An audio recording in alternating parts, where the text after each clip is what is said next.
Welcome, bienvenue, Aquaba, welcome, Caribou from all over the world.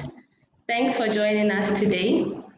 Welcome to our webinar on sustainability as a condition for farmer success. I am Leila Khalid, a communication specialist at Farmerline, and I'm joining in from Accra, Ghana. Can you let us know where you're joining in from by sharing a comment in the chat? We are truly honored to have you. We hope you're staying safe and observing the COVID protocols.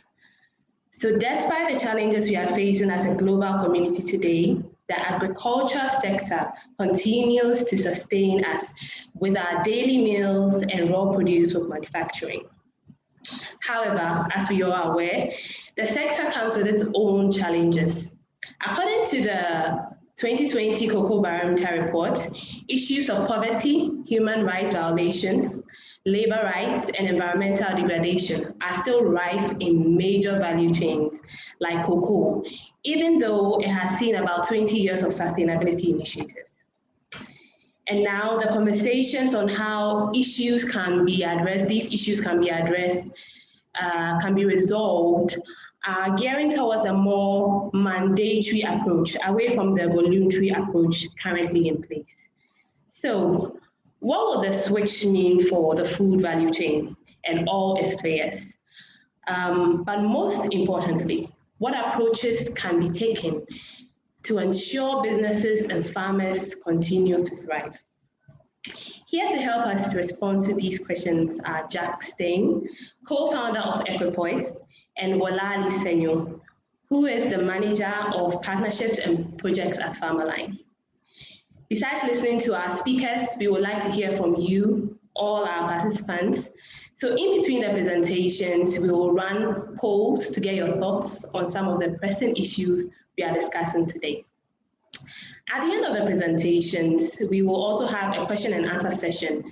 Kindly share all your questions and comments in the chat while the conversation is going on, and we will address them in that session. This webinar is proudly brought to you by Farmerline and Equipoise. Before I hand over to Jack for his presentation, a little introduction. Jack is co-founder of Equipoise, business consultant for sustainability commodity supply chains, and chair of the ISO and CEN committees on sustainable and traceable cocoa. Jack has worked on projects such as Cocoa Origins with IDH and the Dutch Ministry for Agriculture, sustainable cocoa logistics with the Port of Amsterdam and the Port of San Pedro in Cote d'Ivoire, the assessment of potential cocoa exporters from Liberia with CBI, awareness raising seminar for sustainable supply chains with UNIDO. He has also contributed to cocoa strategy development in Madagascar and Cameroon. Ladies and gentlemen, without a doubt, you know that Jack definitely has a lot of experience in this space, and I welcome you to share with me the joy of Jack Stein's presentation on improved sustainability for company continuity and better market access. Welcome, Jack. Thank you very much. I'm joining in from Amsterdam in the Netherlands. And although you see a cocoa tree behind me, this is plaster, so it's not a real one. And I must say that I really miss, because of this pandemic, going out into the cocoa fields, traveling to West Africa. So I'm really glad this time to be able to speak to you, be it from Amsterdam, next time maybe from any of the West African countries. Yeah, great. Nice to have you, Jack. So please take it. Yeah, you share the screen, I can. Yes, please, Jack. You have permission to share your screen now.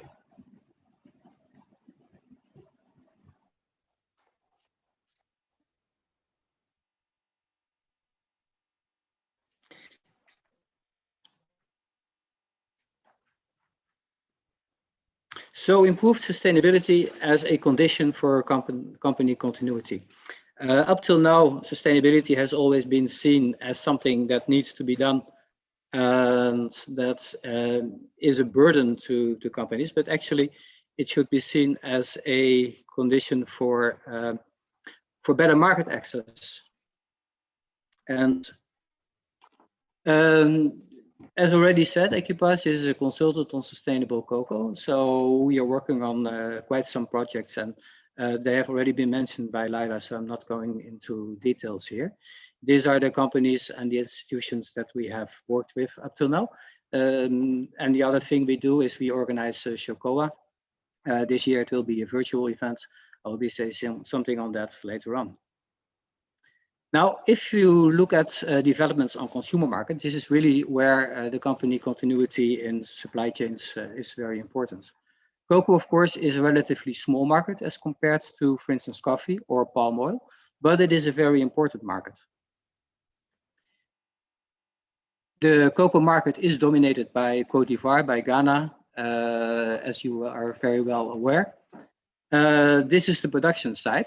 The processing side, however, is also dominated by the Netherlands, by Germany, by the United States. These are the countries where you are exporting to. And then if you look at the consumption of chocolate, this is mainly in Europe, mainly in North America. So what is happening on the consumer markets is really important for the companies that are involved in exporting and growing cocoa. Now, if you look at what is happening on those markets, you see that consumers are more and more demanding. They have more and more need to know that the chocolate they are consuming has not been made in supply chains with sustainability issues. They are becoming choosy because, in fact, chocolate is something that you eat to feel good. Chocolate is something you give to children. So you don't want to have a bad conscience when you eat the chocolate, and that's why sustainability is becoming more and more important in the chocolate supply chain. And actually, this is not something that has been going on for a very long time. Only 25 years ago, Fairtrade was the first certification that became active in cocoa, and you can see the timeline. You can follow it from 1994, 97. Rainforest Alliance joined the supply chain. 2007, UTZ started working in cocoa. 2010 is an important moment when the International Cocoa Agreement was signed, the first time that sustainability was actually mentioned in an international agreement between countries. And from that moment on, lots of companies, lots of people were involved in sustainability. And then 2016, all of a sudden, the prices fell. And all the efforts that has been undertaken into making the supply chain more sustainable fell into disuse because the price, of course, was a very important issue. And also from that year and a year later, the attention shifted from more or less from child labor to the living income for farmers, and a year later to deforestation. Before 2017, 2018, nobody talked about deforestation as a big issue in cocoa. From that moment on, it became one of the main issues. And we've seen in the last year a lot of discussions about due diligence legislation, meaning that a company that is, for instance, making chocolate is responsible for all sustainability issues in their supply chain, and in fact can be prosecuted if there are problems found in the supply chain. So these are developments over the last 25 years that have made sustainability a very prominent issue. And maybe 25 years ago, nobody would ever think that it would come to due diligence legislation. I think from next year on in the European Union, this will be a fact, as well as in the United States and maybe in other countries as well. So what are those sustainability issues? Child labor, of course, and we're talking about the worst forms of child labor. So not children that work in the fields with their parents after school or in school holidays. My parents grew tomatoes, and I worked in their plantation in my holidays and after school hours. But it didn't stop me from developing. And this is what is important about child labor. It should not stop children into developing. It should not be a problem in their future. Farmer revenue, of course, is an issue. It has been proven that over 1 million farmers still don't have enough revenue to be above the poverty lines. Deforestation. Other environmental impacts already exist for a long time, like the use of chemicals and gender equity, just picking out some of them. Yields. I think the average yield in West African countries is between 400 to 600, 700 tons per hectare. This can grow to 1,000, maybe 1,500. I've seen plantations in Ecuador that produce 3,000 per hectare. So there is a big potential in yields as well. What happens on the markets? From, let's say, 2009, Mars was one of the first companies to commit to full sustainability. At that time, they were optimistic and said they would achieve this by 2020. You will see later on where they are now. In the Netherlands, 2010, the cocoa industry got together and concluded a letter of intent, engaged to have sustainable cocoa consumption in the Netherlands from 2025 on, 100% sustainable cocoa consumption on the Dutch market. The Germans followed 2 years later by saying that 80% of their market should be fully sustainable by 2025. And I can tell you that 80% of the German consumption of chocolate is a lot more than 100% of the Dutch chocolate consumption. Deforestation as an issue, I said it was very prominent in 2017 in cocoa. A declaration was signed in 2015 between main European countries, including France and the UK and Norway. From 2015 on, due diligence became already an issue in the United Kingdom. The Swiss signed an agreement like the Germans and the Dutch in 2017, and the Belgians followed in 2019. And in 2020, the Dutch have reinforced their commitments on child labor, on living income for farmers, and on deforestation. So the main chocolate consuming markets in Europe have engaged in becoming fully sustainable by 2025, 2030. The discussion on due diligence, I already mentioned it. We expect legislation in this year. Now, what have the companies done? Mars has now said that they want to be fully responsible, which is a larger concept than fully sustainable, by 2025. Hershey is claiming that they have achieved in 2020. And you can see, you can follow down the list. Nestle, Mondelez, Ferrero, Lindt, Unilever.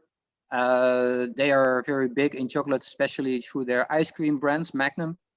And then the processing companies, Barry Callebaut, Cargill, and Olam. They want to be fully sustainable 2025. Some even add deforestation free. Some add fully traceable. Some add carbon positive.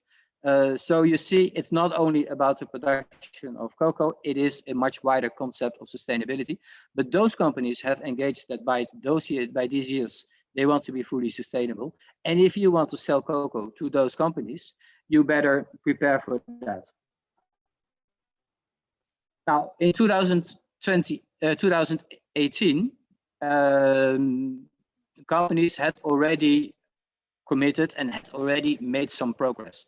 And I can tell you that I haven't got the recent figures yet, but I can tell you that Mondelez is over half now, and so are the others. So every company is now approaching the commitments they have put out in public.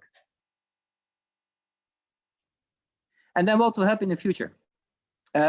Apart from Switzerland and Belgium and Germany and the Netherlands, other countries will also commit to sustainable consumption. Maybe the European Union as a whole. Due diligence legislation will be in force in Europe from this year. I think it will also happen in other countries. And in the United States, there are already lawsuits against companies because of child labor issues in their supply chain. Up to now, those companies have not been convicted. You never know how this will finish. I can tell you that they spend a lot of money on those legal cases. So those companies want to avoid. And even if there's no legislation, they will apply due diligence because they don't want to have this happen again. Australia is at some points ahead of Europe for sustainability. Japan is lagging behind.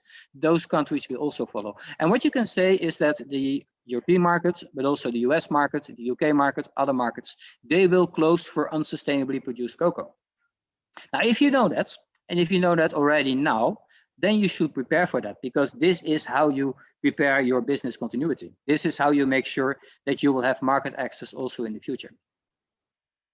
And it's not only about sustainability at cocoa production. There is also sustainability beyond the farm gate.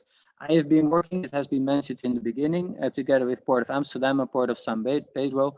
We've done an investigation in the hinterland of San Pedro to see what kind of sustainability issues are in the supply, in the transport, in the logistic chains. And there are quite a few. And you see those trucks being pushed forward by black clouds of smoke. And of course, they have large emissions, and this impacts the carbon footprint of a chocolate bar. We've even spotted child labor in those logistic chains. So there are a lot of issues there. Labor conditions for drivers, labor conditions for port laborers, and so on. This will also become an issue. The impact of chocolate on climate change, the impact of cocoa on deforestation, I've already mentioned it. But also the other way around. The cocoa is a shadow tree. In agroforestry, you can grow cocoa and protect the forest in the same time. Reforestation can happen through the production of cocoa as well. So these things will be more and more important in the near future. And actually, United Nations have published their strategy to reach 17 social development goals. If you look at those goals and if you see what the impact of sustainable cocoa production, sustainable cocoa supply chains could be on those 17 goals, then you see that actually only 2 of them have no impact at all, and all the others, there is a little bit of impact or a big impact. And I always say you should eat more chocolate and help the United Nations achieve their sustainability development goals. Now, what is sustainability? Of course, there are a lot of certification schemes, and they help to prove that the production of the cocoa has been achieved sustainable. Not a foolproof. There are lots of criticisms that you can put out to the certification schemes. Some of them are voluntary, like the Fairtrade, Rainforest Alliance, and as was already indicated, I was the chair of the committee that developed the ISO 34101 on sustainable and traceable cocoa. That's also a voluntary public standard. Everybody can decide to meet those conditions, but it is voluntary.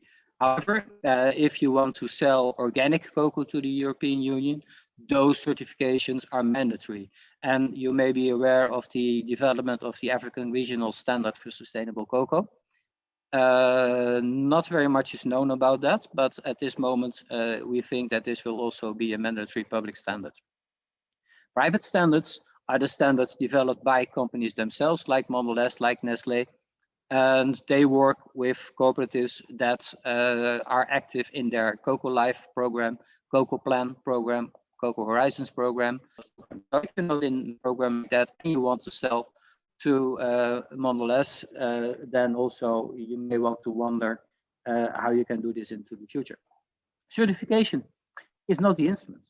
It's only the instrument. It's not the goal. It's not about certification and then you've met all the conditions and then you can work. It's a proof that you have applied the measures for the cocoa producers, for the stakeholders downstream, for consumers. So it's not like the Holy Grail and you meet the certification criteria and then you're done. This is in some cases only the start. So why would you invest in sustainability? First of all, you want to make sure that you can buy cocoa, that you can have cocoa going into the supply chain. So it is first of all about the livelihoods of the cocoa farmers, the future of cocoa communities. So that is crucial. And the very reason why companies lay down their first engagements in 2009, 2010 was because of the worry that maybe farmers would step out of growing cocoa grow something else, and then companies would not be able to buy cocoa anymore. Preservation of the cocoa habitat, that is also very important if you want to buy the cocoa. But then if you want to sell the cocoa, you have to have access to markets. And I have already pointed out that at some time, the markets will close for unsustainable cocoa. It's the image of your company. And this is especially true for companies that are further downstream, like chocolate manufacturers. They want to have a good image with the public. They want to sell their cocoa. They want to sell their chocolate. So they don't want to have bad spots on their company image. But it's also important if you want to finance your cocoa trade, if you want to finance investments into cocoa. Banks are nowadays obliged to also have a look, to also apply due diligence, and to also have a look at what is really happening in the supply chain and see whether there are no sustainability issues. So ABN AMRO, a big financer of cocoa trade, has stepped out of the business because they thought it was too risky. Other banks are now stepping up their audits to make sure there are no sustainability issues. So access to markets, access to finance, and in the end, it is about the continuity of your company. This is Tesla. Now, what is a Tesla doing in this presentation? 20 years ago, nobody knew about Tesla. Now it is the car brand with the highest value on the stock market. It's even higher, bigger than Volkswagen and Toyota. They were the first to understand that the market would shift towards electronic cars. They were the first to understand that this is what the consumer wants. So I'm not saying that you should be a car maker, but understanding the market at an early stage, this is what contributes to your continuity and the prosperity of your company. But this is why at a very early stage, you should take seriously all the demands for sustainability. I already said at the beginning that we will organize a conference on this issue in Amsterdam, a virtual conference, Cocoa. I invite you all to join because the subjects that I've just presented will be part of that conference. Lots of other subjects as well. And it will be nice to meet you all in Amsterdam, like I meet you all in Accra now. I thank you very much for your attention, and I'm open to answer any questions. Thank you very much, Jack, for that wonderful presentation. There are already questions coming in from our participants, so we look forward to reading them during the question and answer session and then hearing your answers. So we see Claire Kelly, who is joining in from London, and Emmanuel Ankuga joining in from Takwa, Ghana. Welcome, guys, and welcome to everyone else who just joined. Okay, so like I said, we will want to get your thoughts as well on the conversation. So Jack, if you don't mind, kindly revert the host so I can share the poll.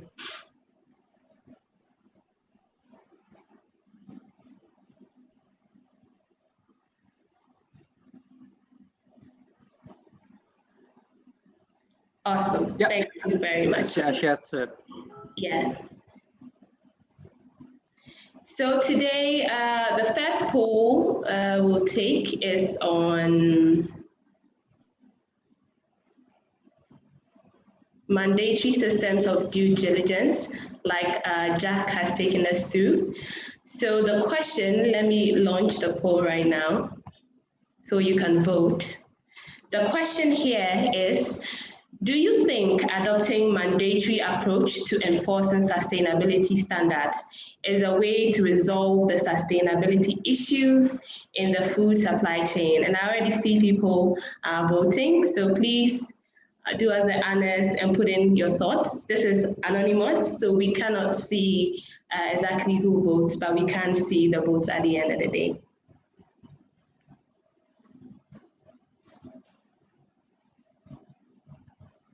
Okay.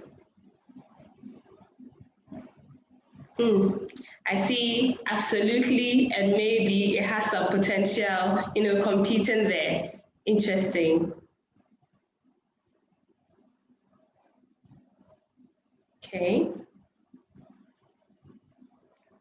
Let's click and vote. Okay, we have 25 out of 32. So we still have a few more people who have to vote. We want to let everyone vote.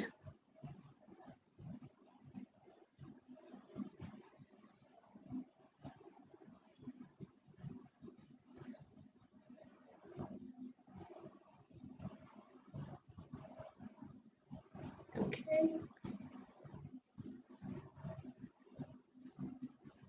All right, I think everyone has put down their votes now.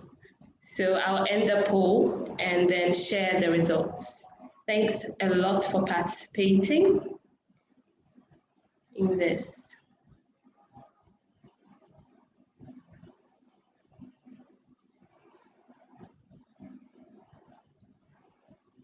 Okay. So here are the results to the poll that we just took.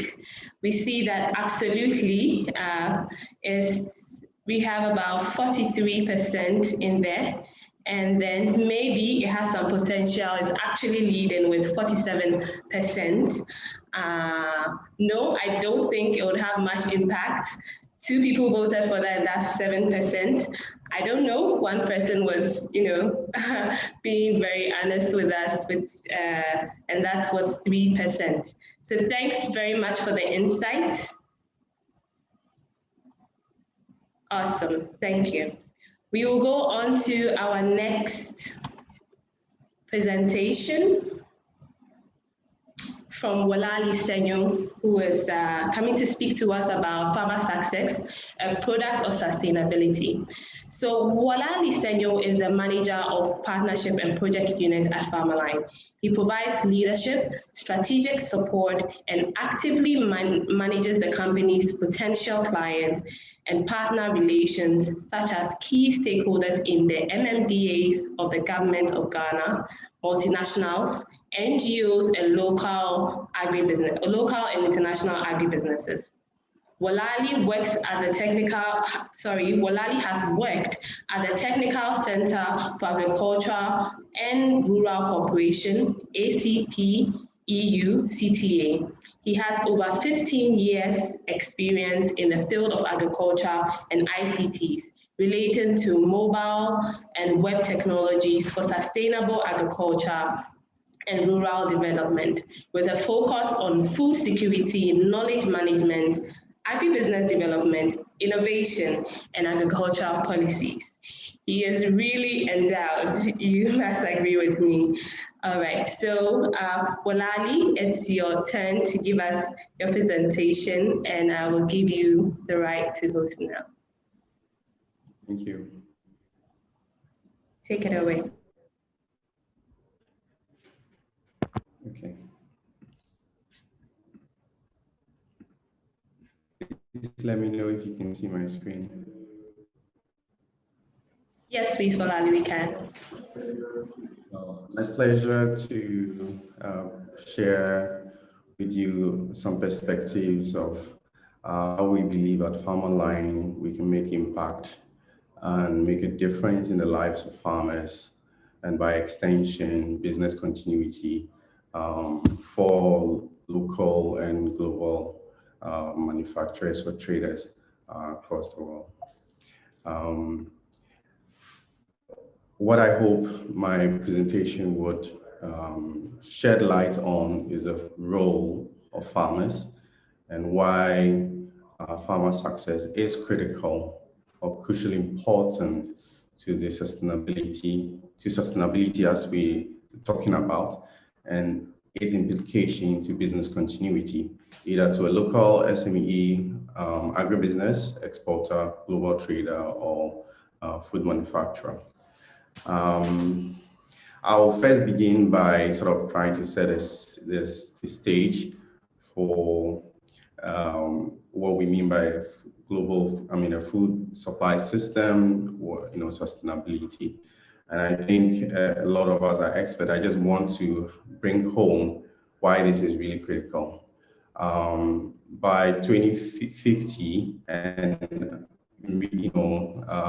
climate change, which is really a big challenge to how agriculture is able to feed the world. The Global Panel on Agriculture and Food Systems for Nutrition actually put at the center of food supply systems diet quality. This is often missing in most discussions because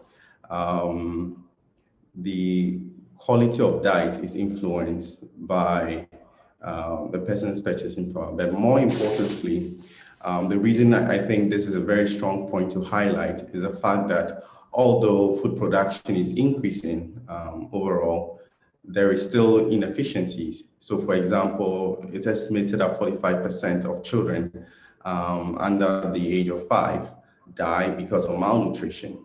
And the consequence of that is about 10% year-on-year loss to the annual GDP of most developing regions. On the flip side is the issue of obesity, and that this is doubling across the world from to about 3.28 billion people being obese. So there is issues that needs to be resolved, and this boils to the fact that food systems is quite complex. It's not just the agriculture and food value chain. You have multi-dimensional factors, socioeconomic, environmental, political, and all these interactions are engaged with multiple actors. And so if a consumer has to make a choice, it is his purchasing power, which is influenced by his income and what preference, what time, the knowledge, and the choice of this food is also affected by the food environment. And so we see that our food system isn't as straightforward as we might understand. But more importantly, and where I want to drive our conversation to is around the subsystems that are supporting or driving global food systems. And of importance, for us at this point, for this presentation is the agricultural, production subsystem. We realize that a lot of this particular, aspect or this subsystem is powered or moved by smallholder farmers. And if we are to ensure a sustainable, inclusive food system, then it's important that these drivers have an equity in the way they're able to support global food system. As it is now, you would agree with me that there is a bit of shift in or mostly smallholder farmers at a disadvantage when it comes to the value being created or even insight and knowledge that they can work on to help meet this growing demand that is likely the world is going to face in the next couple of years. And so if we talk about sustainability, I think that it's very important that we address, or we're able to respond to emerging needs, and at the same time, take into account different and also competing challenges or needs, and ensuring that our current or the food system we have is able to meet the future needs. And for us, that's, I would say, should define what sustainability is. And this goes a long way to inform or affect how businesses will thrive, especially within the space. One last thing I want to also stress is that overall, we identify that global food systems, the sort of, you have a few multinationals, very integrated, long supply chains, feeding global, supply supermarkets, restaurants, and then you look at the traditional food systems where it's dominated largely by smallholders with, family farms, very short. They typically will be feeding the local market. And then in between this, you have a mix of, the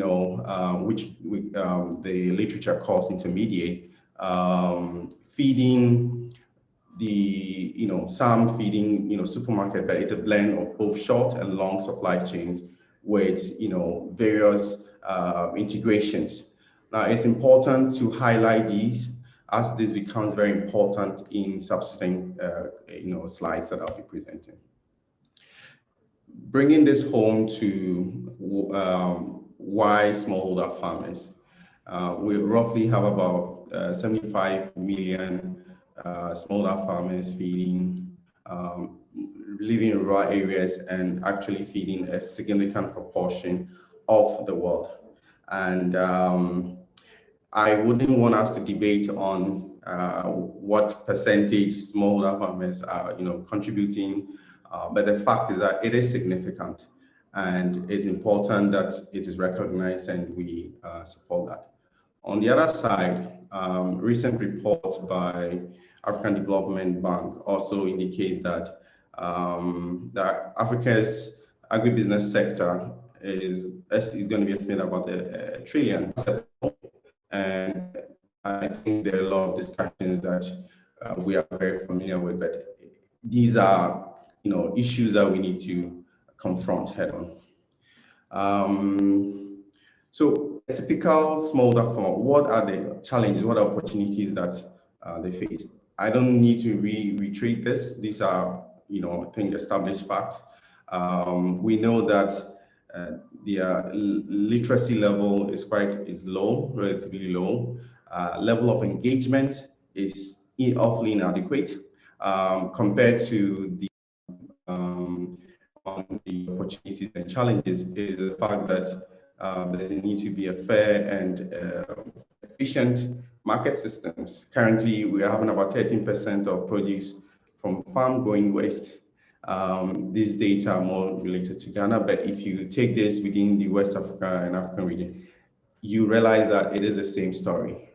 How do we ensure efficiency? How do we encourage, go back to the topic, how do we ensure sustainability, which from my perspective, I see as a product of farmer success. If farmers are successful, then I think we are getting to that story of farmers being of sustainability and hence business continuity.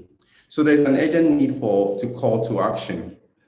We cannot delay this any further, and we hope that we can challenge the industry players to take this on board and see the need to ensure an inclusive and sustainable food systems. It means that we need to change certain things. And I'm hoping that the couple of slides that I'm going to share would throw more light on why these are very critical for us to look at, and hence the need to move forward on that. The first, call to action that we want to recommend or suggest and also hold us as a company accountable is the fact that we need to change the way we affect farmers either through our training program. We should be focusing on how we can influence these farmers to change their behavior towards making them more autonomous and also being responsible entrepreneurs. The fact of the matter is that what they're doing is a business, and so processes, equipping them with the necessary tools. And if you throw your mind back to the earlier framework that I shared, the agricultural production subsystem is a pillar or a driver to this food system. And so if there isn't that, support to ensure that they are at a level to, provide food or to feed the world, then we are not going to survive. Businesses are going to die. The other point that I also want to highlight is the fact that if we are providing these shifts in how we train, instead of, for example, counting how many farmers attended workshop and that is enough, we want to track how they are implementing change processes in their own way of doing work. A lot is happening in this regard. I think the call is that we should hold ourselves more accountable to this towards influencing farmer behavior. The second point under this that I want to highlight is the fact that earlier on, Jack did present the issue of and during the background mandatory systems that we're being called to, the US, EU, and even in Africa, current system standards are going to be introduced. So if we are to ensure that farmers are taking this, I think having a voluntary or facilitating farmers to take up these standards would help reduce the cost involved in terms of monitoring, in terms of the execution of these standards. These are very important things that we think we need to focus on. The second point that I also want to stress is the fact that finance, which I've already mentioned, about 88% smallholder farmers lack, is critical. It's an investment that farmers can take to improve their productivity, and we want to challenge the status quo to look at finding innovative ways in financing mechanisms that challenge what we currently have, but then shows clear evidence that there is financial viability if we are to invest. It's not about how big the amount is, as put by a statement in an interview that I found online from Marble Bank. It's not about and especially this is in Africa, the big steps can really be made relatively with very small investment, and sustainability can be enhanced if with relatively little investment. And this, we should be able to hold ourselves to that. The next point, which is also important and that we need to also drive, is the informal economy, and the World Bank estimates that is the largest private sector and has a capability to employ over 1 billion jobs, create new jobs by 2030 for the young people. What is important is that a lot of this informal sector is not formalized.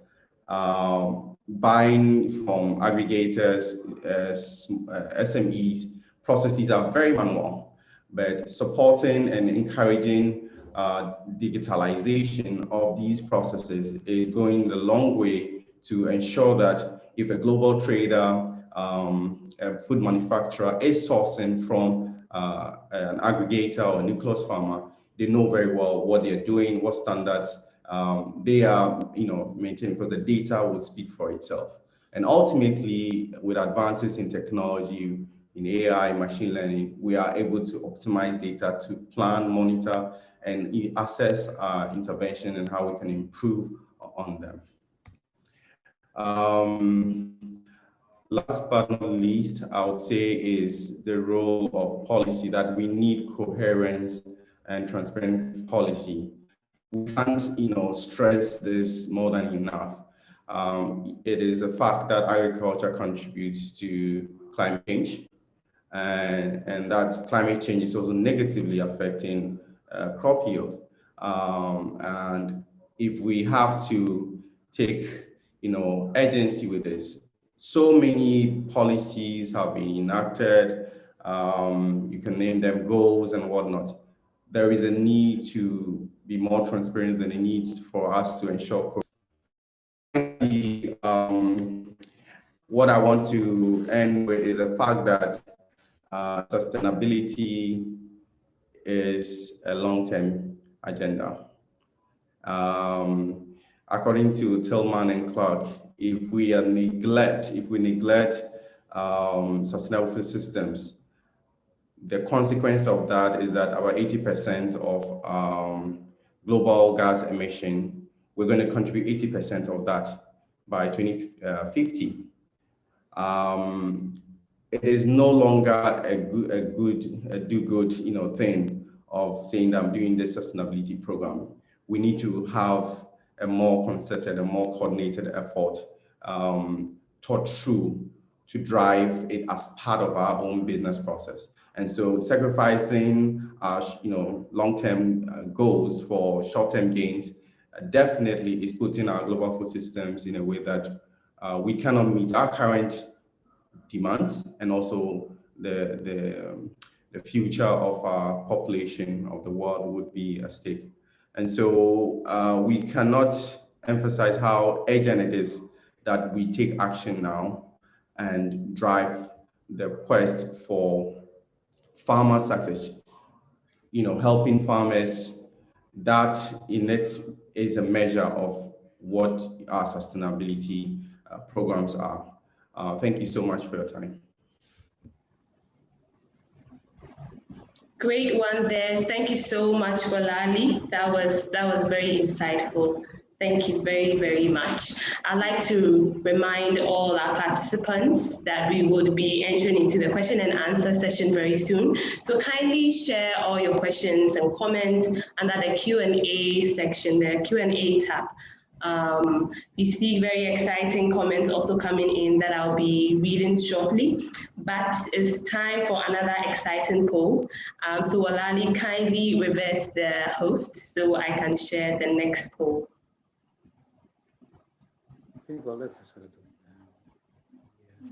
Awesome. Okay, great. So our next poll question is,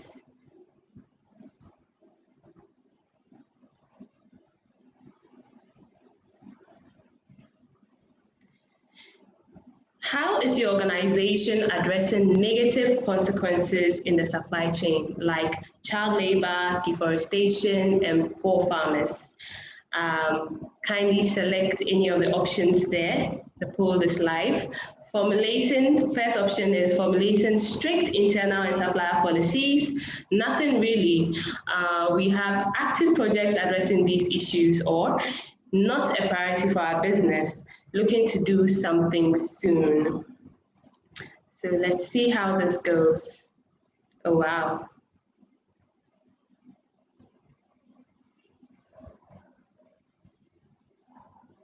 Okay, more votes coming in. So far, we have active projects addressing these issues is leading the chat, but we still have a bit more to go.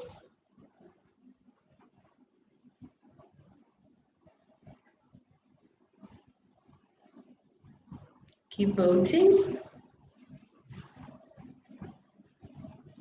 We're also inviting all the panelists to also vote on this.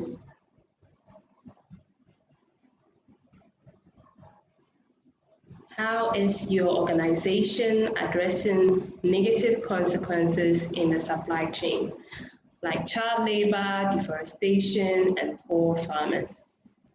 At Farmerline, the little I can tell you is that our mission is to create lasting profits for farmers everywhere.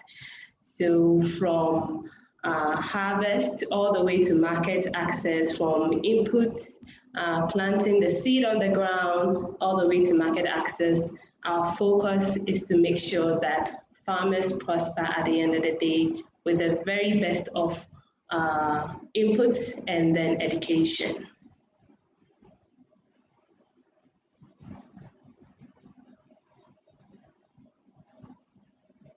A few more to go, and then I'll be sharing the results. If you haven't voted on the poll yet, it should be on your screen now as a pop-up, so kindly do so.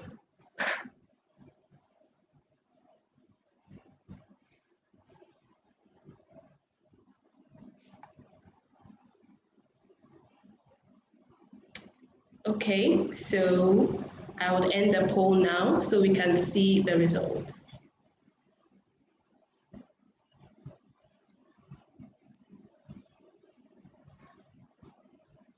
Interesting insights here.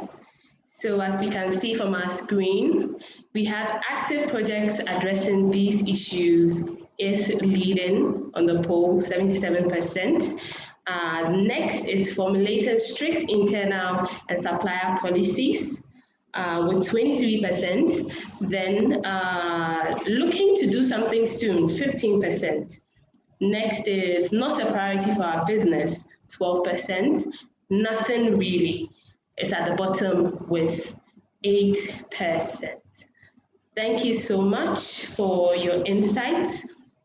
Now we'll move to the question and answer sessions. I will be reading the questions soon. It's never too late to put down your question if you haven't done so already. Okay, so there's a question here from Natalie Merino. She says, what are the sources of farm resilience participating in short food supply chain? What are the sources of farm resilience participating in short food supply chain? I'm not very clear on the question, but I think this would go to Walali. If you can respond to this, please. Yeah, thank you, Leila. It would be great to get a bit more clarity, but I'll attempt to answer based on how I understand the question. So, as I explained, most smallholders, or if you look at the traditional supply chains, you have smallholders participating in that, and these are often characterized by very short chains, in the sense that it would go from the farmer and probably to the local market where they produce, where they sell, or to a local shop. Sometimes if it's, you also have characteristics of them being farm family, so it largely would go for consumption. But the critical thing around resilience is the fact that smallholder farmers are faced with, climate change is one big factor. And so if farmers are not getting the right information on weather pattern or, forecast, it has a consequence on the yield they're going to get. These are, solutions that as a company, we are actively, providing to smallholders to help them, reduce the shocks and vulnerability that these sort of climate change present. Another point I would highlight is, for example, prices. Farmers knowing this would, knowing prices can better negotiate and also give them a better position to, get access to, market. And these in some particular value chains, for example, cereals and grains, we are offering or supporting farmers in Ghana with this. Thank you, Walali. I'll remind everyone that we have 5 minutes to go. The next question. Could I just add something to this answer? Sure, real quick, because yes, I will try to do this quick, because I do think that diversification is very important for farm resilience, and I think farmers should be helped to find new markets for their production, and next to cocoa markets, like international markets or national markets in big cities. This is actually part of the rethinking diversification sessions that we have at Cocoa. So if you want to participate in the discussion, you're welcome. Thank you, Jack. And the next one goes directly to you from Ranieri Portillo. Apologies if I didn't get that right. Our question is, do you foresee that the sustainability trends that is developing in the cocoa sector can also spill over to other major commodities like cocoa and horticulture, for instance? A minute for Jack to respond to that so we can really wrap up things quickly. Thank you. Yes, I can be very clear about that. The due diligence legislation that I was referring to is not sector specific. It is for every supply chain ending up on consumer markets in European Union. So for cocoa, for coffee, for wood, for whatever product. So it will spill over. And cocoa has long been lagging behind other sectors for sustainability. Now it is in advance. So I think that also the more detailed issues in the cocoa supply chain that are found in the cocoa supply chain will now also be looked at in other supply chains. So yes, this will spill over to other agricultural supply chains. Okay, so we addressed the last question for Ranieri. Your next question is being responded to in writing. There's another question from you that goes to Jack. It says, do you foresee how do you explain the connection between the ever-decreasing power of producers and the steady increase in power of the processing and trading companies? So 1 minute for that, and then we shall wrap up. Thank you. This is indeed an issue. However, you can see Ghanaian and Ivorian farmers, they are being represented by the Cocoa Board and the CCC. So it is the discussion on the marketplace actually is being done for them through the other organizations. I do think that through the due diligence legislation that is coming up, the position of farmers will be improved. I do also suggest all farmers to group themselves in cooperatives, because this is really the best way you can make a position in the supply chain. But no company in the future can come away with issues in the supply chain, poverty of farmers, because they have those due diligence obligations. So this will reinforce the position of farmers, that's for sure. Awesome. That was crisp and to the point. Thanks so much to all of our participants for joining us today from all over the world. We've seen your awesome comments. We will take notes of the feedback that you provided. There will also be a feedback link after this webinar ends, so you can give us more feedback and to improve upcoming future webinars. We want to say a big thank you to Equipoise team, Jack, Walali from Farmerline, the Farmerline team as well. Thank you for making this a great success. Have a beautiful rest of the day. Bye-bye.